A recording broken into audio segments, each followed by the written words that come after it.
Hi guys, welcome to my YouTube channel Malayalam anime stories. അപ്പം നമ്മൾ ഇന്ന് കാണാൻ പോകുന്നത് the beginning after the end season 1 12ാമത്തെ എപ്പിസോഡ് വരെ കൊണ്ടുവന്ന് നിർത്തിയിരിക്കുകയാണ്. ഞാൻ ഈ അനിമിയുടെ മാൻവ വായിച്ചപ്പോൾ എനിക്ക് വളരെയധികം ഇൻട്രസ്റ്റിംഗ് ആയിട്ട് തോന്നി. അങ്ങനെ ഞാൻ ദി ബിഗിനിങ് ആഫ്റ്റർ ദി എൻഡിന്റെ സീസൺ 2 നിങ്ങളോടുമായി ഷെയർ ചെയ്യാന്ന് കരുതി. നിങ്ങൾക്കും സീസൺ 2 ഇഷ്ടമാവുമെന്ന് ഞാൻ പ്രതീക്ഷിക്കുന്നു. ഞാൻ ഇന്നിവിടെ ചാപ്റ്റർ 58 മുതൽ 60 വരെയാണ് പറയാൻ പോകുന്നത്. അപ്പം നമുക്ക് വൈകാതെ തന്നെ കഥയിലേക്ക് കിടക്കാം. അങ്ങനെ കഴിഞ്ഞ സീസൺ എൻഡിങ്ങില് ജാസ്മിനും ആർത്തറും കൂടിയിട്ട് ഏതോ ഒരു സ്ഥലത്തേക്ക് പുതിയതായിട്ട് പോകുന്നതായിട്ടായിരിക്കും കാണിച്ചിട്ടുണ്ടാവുക. അങ്ങനെ അവര് കുതിരപ്പുറത്ത് പോയിക്കൊണ്ടിരിക്കുകയാണ്. അപ്പൊ ഓർത്തറിന്റെ അച്ഛനും അമ്മയ്ക്കും വേണ്ടിയിട്ട് ലെറ്റർ എഴുതിക്കൊണ്ടിരിക്കുകയായിരിക്കും. ഓർത്തർ എഴുതുന്നത്, പ്രിയപ്പെട്ട അച്ഛ അമ്മേ, നിങ്ങൾ ഈ കത്ത് കിട്ടി വായിക്കുമ്പോൾ ഞാൻ ഡെൻജനിലായിരിക്കും. എനിക്കറിയാം, ഞാൻ വീട്ടിലോട്ട് വന്നിട്ട് കുറെ അധികം നാളായി. നിങ്ങളെ വെയിറ്റ് ചെയ്യിപ്പിക്കുന്നതിന് ഞാൻ നിങ്ങളോട് ക്ഷമ ചോദിക്കുവാണ്. നിങ്ങളെ കൊണ്ട് വിശ്വസിക്കാൻ പറ്റുന്നുണ്ടോ? ഞാനിപ്പോ വീട്ടിൽ നിന്ന് ഇറങ്ങിയിട്ട് 2 വർഷമായിന്ന്. എനിക്കിപ്പോഴും വിശ്വസിക്കാൻ പറ്റുന്നില്ല. ലിലിയെ അവിടെ മാനാപ്പവർ അവേക്കൻ ചെയ്തത്. അങ്കിൾ വിൽസന്റിനോട് പറയണം, ലിലിയുടെ കാര്യത്തിൽ ധൃതിയൊന്നും കൂട്ടരുത്. അവളെ വേഗം ഒരു ട്യൂട്ടറിന്റെ അടുത്തൊന്നും ആക്കരുത്. അവൾക്ക് അവളുടേതായ സമയം കൊടുക്കാൻ വേണ്ടി പറയണം. ഞാൻ എന്തായാലും സൈറസ് അക്കാഡമിയിൽ വന്ന് ചേരുമ്പോ ലിലിയ എന്റെ സീനിയർ ആവുന്നത് എനിക്ക് ചിന്തിക്കാൻ പോലും പറ്റുന്നില്ല. എന്തായാലും ജാസ്മിനും ഞാനും സുഖമായിട്ടാണ് ഇരിക്കുന്നത്. ഞാനിപ്പോ പണ്ടത്തെ കഴിഞ്ഞും സ്ട്രോങ്ങർ ആയി. അതുകൊണ്ട് അടുത്ത പ്രാവശ്യം ഞാൻ വരുമ്പോ റെസ്ലിംഗില് അച്ഛനെ ഞാൻ തോൽപ്പിക്കും. എന്റെ മാനാക്കോർ ഇപ്പോ ലൈറ്റ് ഓറഞ്ച് സ്റ്റേജിലെത്തി. ജാസ്മിൻ എനിക്ക് വേണ്ട കാര്യങ്ങളൊക്കെ പഠിപ്പിച്ചു തരുന്നുണ്ട്. അതുമല്ലാണ്ട് വിൻഡ് മാജിക് എങ്ങനെ കൈകാര്യം ചെയ്യണമെന്ന് കൂടെ എനിക്ക് പറഞ്ഞു തരുന്നുണ്ട്. ഞാനും ജാസ്മിന് ബ്ലേഡ് ടെക്നിക് ഒക്കെ പറഞ്ഞു കൊടുക്കുന്നുണ്ട്. എന്തായാലും ഞാൻ വാക്ക് തന്നതുപോലെ ഇതാണ് എന്റെ ലാസ്റ്റ് അഡ്വഞ്ചർ ട്രിപ്പ്. ഇനി കുറച്ച് ആഴ്ചകൾക്കുള്ളിൽ എന്റെ സ്കൂള് തുറക്കുമല്ലോ. ഞാൻ നിങ്ങളെ വേഗം തന്നെ കാണാൻ വരാം. ലവ് യു എന്ന് പറഞ്ഞിട്ടാണ് ആ കത്ത് ഓർത്തർ എഴുതിക്കൊണ്ടിരിക്കുന്നത്. അപ്പൊ ജാസ്മിൻ ഓർത്തറിനോട്, നീ ലെറ്റർ എഴുതി കഴിഞ്ഞോന്ന് ചോദിക്കുവാണ്. അപ്പൊ ഓർത്തർ, കഴിഞ്ഞു. പക്ഷെ കഴിഞ്ഞ പ്രാവശ്യം ഞാൻ ലെറ്റർ കൊടുത്തത് അവർക്കത് റീച്ച് ആയില്ല. കത്ത് തിരിച്ചു വന്നു എന്നാണ് പറഞ്ഞു കേട്ടത്. അപ്പൊ ജാസ്മിൻ പറയാണ്, അതൊന്നും കുഴപ്പമില്ല, എന്തായാലും കത്ത് അവർക്ക് കറക്റ്റ് ടൈമിൽ കിട്ടിക്കോളും എന്ന് പറഞ്ഞിട്ട് അങ്ങനെ പോവുകയാണ് അവര്. അപ്പൊ ജാസ്മിൻ പറയാണ്, ഡെൻജനില് നമുക്ക് വേണ്ടിയിട്ടുള്ള ഗ്രൂപ്പ് എന്തായാലും വെയിറ്റ് ചെയ്ത് നിൽക്കണ്ടാവും. സെൽവിയ നിന്റെ ഒപ്പം വരുന്നില്ലെന്ന് ചോദിക്കുവാണ്. അപ്പൊ ഓർത്തർ, അവള് എപ്പോഴും എന്റെ ഉള്ളിൽ സംസാരിക്കുന്നുണ്ട്. അവള് വളരെ സ്മാർട്ടായി തുടങ്ങിയിട്ടുണ്ട്. അവളുടെ സംസാരം കേട്ടാൽ എനിക്കറിയാം. പക്ഷേ സെൽവിയ അവളെല്ലാ പവറും വെച്ച് റെഡി ആയിട്ടേ എന്നെ കാണാൻ വരുന്നുള്ളൂ എന്നാണ് പറഞ്ഞത്. അപ്പൊ ജാസ്മിൻ ആർത്തറിനോട്, നീ സ്കൂളിൽ പോയി ചേരുന്നതിന്റെ ഉള്ളില് അവള് വളരെ സ്ട്രോങ്ങസ്റ്റ് ആവണമെന്നായിരിക്കും കരുതിയിട്ടുണ്ടാവുക എന്ന് പറയാണ്. എന്തായാലും നമുക്ക് നമ്മുടെ മിഷൻ നോക്കി പോവാന്ന് പറഞ്ഞ് അവരെങ്ങനെ പോയിക്കൊണ്ടിരിക്കുകയാണ്. അപ്പൊ അവിടെ ഒരു സ്ഥലത്ത് കുറച്ച് ആൾക്കാർ അവിടെ ഇരിപ്പുണ്ടാവും. എന്നിട്ട് അവരെത്തി. എന്നിട്ട് അതിലൊരാൾ പറയാണ്, നമുക്ക് ഈ പ്രാവശ്യം നിറയെ ആർഗ്യുമെന്റേഴ്സ് ആണ് ഉള്ളത്. എന്നിട്ട് ആർത്തർ തിരിഞ്ഞു നോക്കുമ്പോഴത്തേനും ഷോക്ക് ആവുകയാണ്. അവിടെ നമ്മുടെ ലൂക്കസ് ഉണ്ടാവും. പെട്ടെന്ന് ആർത്തർ മനസ്സിൽ വിചാരിക്കുവാണ്, ഇത് ആ കുട്ടിയല്ലേ എന്ന് വിചാരിക്കുവാണ്. എന്നിട്ട് അതിലൊരാൾ വന്നിട്ട് പറയുവാണ്, നിങ്ങളെ കണ്ടതിൽ സന്തോഷം, ഞാൻ എന്നെ ഇൻട്രൊഡ്യൂസ് ചെയ്യാം എന്ന് പറഞ്ഞ് ഓർത്തറിന് കൈ കൊടുക്കുവാണ്. എന്ത് സ്ട്രോങ് ആയിട്ടുള്ള ഹാൻഡ് ഷേക്ക് ആണിത്. എനിക്ക് തോന്നുന്നത് മാസ്ക്ഡ് സോഴ്സുമാനെ കുറിച്ചുള്ള റൂമേഴ്സ് അപ്പൊ ശരിയാണല്ലേ എന്നിങ്ങനെ പറയുവാണ്. എന്നിട്ട് അയാളെ കുറിച്ച് പറയുവാണ്, എന്റെ പേര് റെജിനൽഡ് ബാസ്റ്റിയൻ. അയാൾ ഒരു എ ക്ലാസ് ആർഗ്യുമെന്റർ ആണ്. എർത്ത് ആർട്ടിബ്യൂട്ടർ ആണ്. അയാളുടെ മാനോക്കുറിപ്പ് സോളിഡ് യെല്ലോ കളറാണ്. എന്നിട്ട് അയാൾ, ലൂക്കസിനെ നിങ്ങൾക്ക് നേരത്തെ തന്നെ അറിയാമെന്ന് തോന്നുന്നു. എന്നിട്ട് ലൂക്കസിനെ കുറിച്ച് പറയുവാണ്, Lucas Wykes A class adventure ആണ്. Dark yellow conjurer, specialised in fire. എന്നിട്ട് അവിടെ ഇരുന്ന വേറൊരാള്, എന്റെ പേര് ക്രിയോൾ മാസ്റ്റർ. അയാള് വാട്ടർ ആട്രിബ്യൂട്ട് ആണ്. ആർഗ്യുമെന്റർ ആണ്. എ ക്ലാസ് ആയിരിക്കും. എന്നിട്ട് റെജിനൽഡ് ഇത് എന്ന് പറഞ്ഞ് അവര് നോക്കുമ്പോഴത്തേനും എലീജ ആയിരിക്കും അവിടെ ഉണ്ടാവുക. അപ്പൊ ഓർത്തറിന് ഓർമ്മ വരും, ഇത് എന്റെ ഒപ്പം ബി റാങ്കിൽ സെലക്ട് ആയ ആളല്ലേ. എന്തായിരുന്നു ആ കുട്ടിയുടെ പേര് എന്ന് പറയുമ്പോഴത്തേനും എലീജ അവന്റെ പേര് പറയാണ്, എലീജ നൈറ്റ്. ഞാന് എ ക്ലാസ് ഡാർക്ക് ഓറഞ്ച് കോൺജുറർ ആണ്. എർത്തിലാണ് സ്പെഷ്യലൈസ് ചെയ്തിരിക്കണെന്ന് പറയുവാണ്. എന്നിട്ട് അവിടെ അടുത്ത ആള്, എന്റെ പേര് ഒലിവർ ഹെംബെറ്റ്. ഞാൻ എ ക്ലാസ് ആണ്. ഡാർക്ക് യെല്ലോ സ്റ്റേജ് കോൺജുറർ ആണ്. ഞാൻ ഹീലിംഗിൽ സ്പെഷ്യലൈസ്ഡ് ആണെന്ന് പറയുവാണ്. അപ്പൊ ഓർത്തറിന് പെട്ടെന്ന് സമാധാനാവും. ഗ്യാങ്ങിൽ ഒരാള് ഹീലർ ആയി കഴിഞ്ഞാൽ എന്തെങ്കിലും ആപത്ത് സംഭവിച്ചു കഴിഞ്ഞാൽ അവര് ഹീലിംഗ് ചെയ്യുമല്ലോ, അങ്ങനെ വിചാരിക്കുവാണ്. എന്നിട്ട് അവിടെ ഒരു പെൺകുട്ടി ഉണ്ടാവും. ആ പെൺകുട്ടിയുടെ പേര് പറയാണ്, എന്റെ പേര് സമന്ത ടെംപെസ്റ്റ്. എന്റെ മാനാക്കോറ് ഡാർക്ക് യെല്ലോ സ്റ്റേജ് ആണ്. A class conjurer. ഞാൻ വാട്ടറിൽ സ്പെഷ്യലൈസ്ഡ് ആണെന്ന് പറയുവാണ്. എന്നിട്ട് സമന്ത ആർത്തറിനോട് ഞാൻ മാസ്ക്ഡ് സോഴ്സ്മാനെ കുറിച്ച് ഇഷ്ടംപോലെ കേട്ടിട്ടുണ്ട്, എന്നെ നീ സംരക്ഷിച്ചേക്കണേ എന്ന് പറയുവാണ്. അവിടെ ഒരു കിങ്ങിനെ പോലെ ഒരാളുണ്ടാവും. അയാളുടെ പേര് ബ്രാൾഡ് ലാൻഡൻ. നിങ്ങളെ കണ്ടതിൽ വളരെ സന്തോഷം എന്ന് പറയുവാണ്. ബ്രാൾഡ് ഇപ്പോഴായിരിക്കും AA ക്ലാസ്സിലേക്ക് പ്രൊമോട്ട് ആയിട്ടുണ്ടാവുക. ലൈറ്റ് യെല്ലോ സ്റ്റേജ് ആയിരിക്കും, ആർഗ്യുമെന്റർ ആയിരിക്കും, അയാൾ ഫയർ ആട്രിബ്യൂട്ട് ആയിരിക്കും. എന്നിട്ട് ബ്രാൾഡ് ഞാനാണെന്ന് ഇവിടെ ലീഡിങ്ങിൽ നിൽക്കുന്ന ക്ലാസ് ഡിവിഷനിൽ എന്ന് പറയുവാണ്.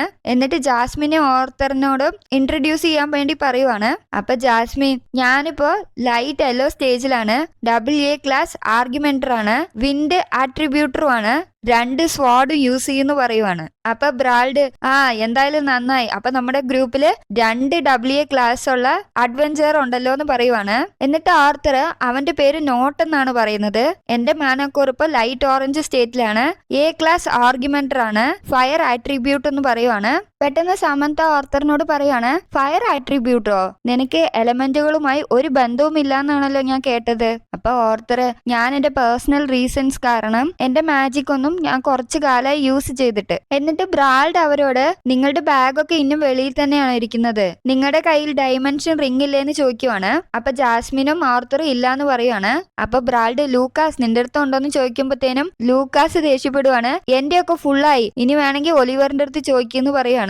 അപ്പൊ ഒലിവർ എന്റെ റിംഗില് സമന്തയുടെ സാധനങ്ങളാണ്, അതിനകത്ത് ഇനി സ്പേസ് ഇല്ലാന്ന് പറയുവാണ്. അപ്പൊ എലീജ ഇന്നും എന്റെ അടുത്ത് സ്ഥലമുണ്ട്, എന്റെ അടുത്ത് തായോന്ന് പറയുവാണ്. അങ്ങനെ അവന്റെ കയ്യിലുള്ള റിംഗ് ഉപയോഗിച്ച് അവരുടെ തിങ്സ് ഒക്കെ ആ മോതിരത്തിന്റെ ഉള്ളിൽ കയറ്റുവാണ്. അപ്പൊ ഓർത്തർ ഇങ്ങനെ മനസ്സിൽ കരുതുവാണ്, ലൂക്കാസിന്റെ അടുത്ത് ഉണ്ടാവുന്നാണ് ഞാൻ കരുതിയത്, പക്ഷെ എലീജന്റെ അടുത്ത് ഉണ്ടാവുന്ന ഞാൻ ഒട്ടും കരുതിയില്ല ഈ ഡയമെൻഷൻ റിംഗ് എന്ന് ഇങ്ങനെ മനസ്സിൽ കരുതുവാണ്. കാരണം ഇത് സൈറ സിറ്റിയിലുള്ള മേജുകൾ ഉണ്ടാക്കിയിരിക്കുന്ന ഒരു സ്റ്റോറേജ് റൂം പോലെ ആയിരിക്കും ഈ മോതിരങ്ങള്. അതില് ചെറിയ റൂമുള്ള ഒരു മോതിരത്തിന്റെ വില 1000 ഗോൾഡ് കോയിൻ ആണ്. അങ്ങനെ ഓർത്തറെ എലീജന്റെ അടുത്ത് താങ്ക്സ് ഒക്കെ പറയുവാണ്. എന്നിട്ട് ബ്രാൾഡ് നമ്മളിപ്പോ എല്ലാവരും റെഡി ആയെന്നാണ് ഞാൻ കരുതുന്നത്, നമുക്ക് വേഗം പോവാന്ന് പറഞ്ഞിട്ട് ഇവര് പോകുന്നത് ഡെൻജനിലുള്ള ഒരു ഗുഹേന്റെ ഉള്ളിലായിരിക്കും. എന്നിട്ട് ബ്രാൾഡ് നമ്മളിപ്പോ ഡെൻജനില് ഫസ്റ്റ് ലെവലിൽ എത്തിയിരിക്കുകയാണ്, എന്റെ കൂടെ വരൂന്ന് പറയുവാണ്.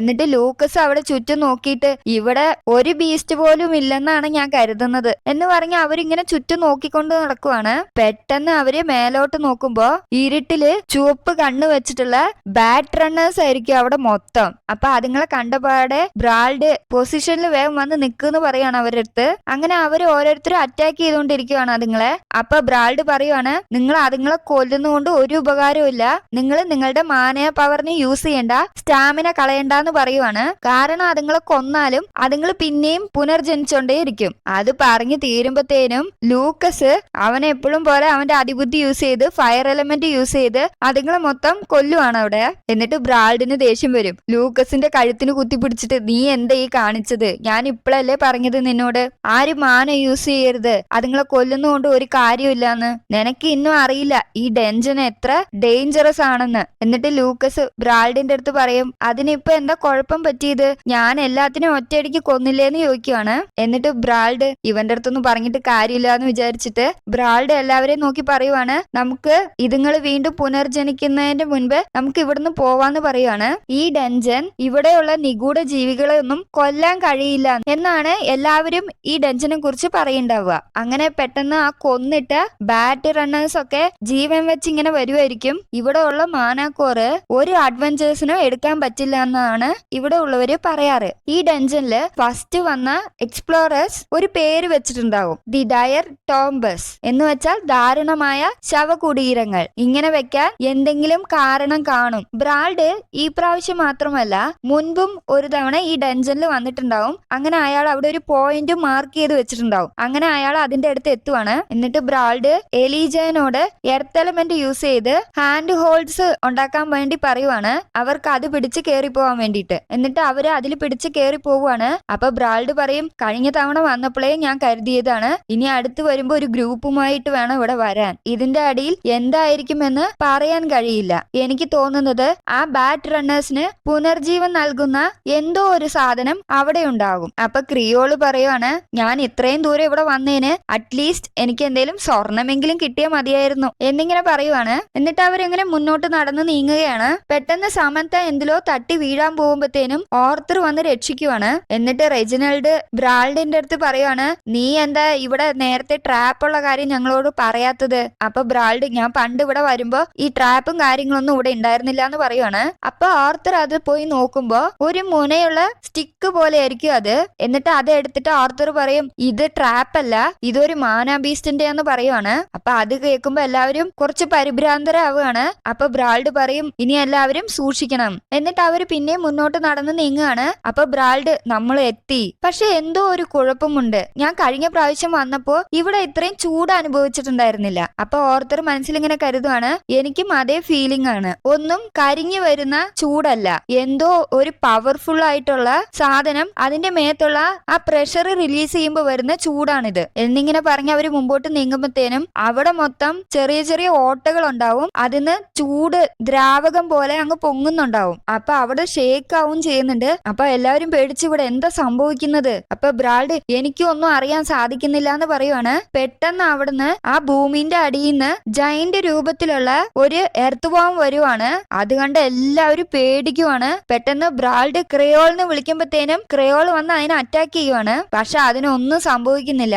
എന്നിട്ട് ക്രിയോൾ, ലാസ്റ്റ് സമയം നീ ഇവിടെ വന്നപ്പോ ഇതുണ്ടായിരുന്നോ? അപ്പൊ ബ്രാൾഡ്, ഇല്ലായിരുന്നു എന്ന് പറയുവാണ്. അങ്ങനെ അവർ അതിനെ അറ്റാക്ക് ചെയ്യുമ്പോഴത്തേനും അത് പിന്നെയും ഭൂമി തുളച്ച് ഉള്ളിലോട്ട് പോയിക്കൊണ്ടിരിക്കും. അപ്പൊ എലീജ, ഇത് നമ്മുടെ പിന്നാലെ വരില്ല എന്നാണ് തോന്നുന്നത്. അപ്പൊ ഒലിവർ പറയുവാണ്, നമ്മൾ എന്താ ചെയ്യാൻ പോണേ? ഈ വൃത്തികെട്ട എർത്ത് വാമിനെ നോക്കി ഇവിടെ നിൽക്കാൻ പോവാണോ, അതോ നമ്മൾ ആ പുരാവസ്തുവിനെ തേടി പോവുകയാണോ എന്ന് ചോദിക്കുവാണ്. എന്നിട്ട് ഒലിവർ തനിയെ മുന്നോട്ട് പോയിക്കൊണ്ടിരിക്കുകയാണ്. എന്നിട്ട് ബ്രാൾഡ് ദേഷ്യം വന്നിട്ട് പറയുവാണ്, ഇങ്ങോട്ട് വാ.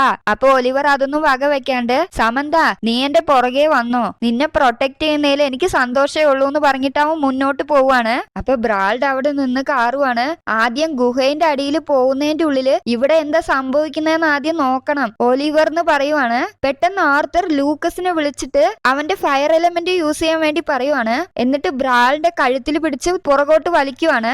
ആർത്തർ ഇപ്പോ എന്ന് പറയുമ്പോഴത്തേനും ലൂക്കസ് അവന്റെ ഫയർ എലമെന്റ് യൂസ് ചെയ്യും. എന്നിട്ട് ആർത്തർ ഒലിവർ എന്ന് പറഞ്ഞ് കാറുവാണ്. പെട്ടെന്ന് ഒരു പൊട്ടിത്തെറിയുടെ സൗണ്ട്, ഒലിവറിനെ തീ വിഴുങ്ങിക്കൊണ്ടിരിക്കുകയാണ്. സമന്ത പെട്ടെന്ന് അവളുടെ വാട്ടർ എലമെന്റ് യൂസ് ചെയ്ത് ഒലിവറിന്റെ നേരെ വീശുവാണ്. പെട്ടെന്ന് ബ്രാൾഡ് വളരെ വിഷമത്തിൽ അവിടെ ഇരിക്കുവാണ്. എല്ലാവർക്കും അവിടെ എന്താ സംഭവിക്കുന്നതെന്ന് പോലും മനസ്സിലാവുന്നില്ല. ലൂക്കസിനെ നോക്കുമ്പോ ലൂക്കസ് കത്തിക്കരിഞ്ഞ് എല്ല് മാത്രം അവശേഷിക്കും. അവന്റെ അടുത്ത് ഒരു ഹീലിംഗ് ജെമ്മും കിടക്കുന്നുണ്ടാവും. ഓക്കെ ഗൈസ്, അങ്ങനെ 60ാമത്തെ ചാപ്റ്റർ തീരുകയാണ്. ഇനി അവിടെ എന്തായിരിക്കും സംഭവിക്കുക? ഇവരുടെ ഒപ്പം ഉണ്ടായിരുന്ന ഹീലർ ആണ് ഇപ്പൊ മരിച്ചിട്ടുണ്ടാവുക. ഹീലർ ഇല്ലാതെ എങ്ങനെ അവര് മുമ്പോട്ട് പോകുമെന്ന് നമുക്ക് വരുന്ന ചാപ്റ്ററുകളിൽ കാണാം. അപ്പൊ അടുത്ത എപ്പിസോഡുമായി കാണുന്നത് വരെ എല്ലാവർക്കും ടാറ്റ, ബൈ ബൈ.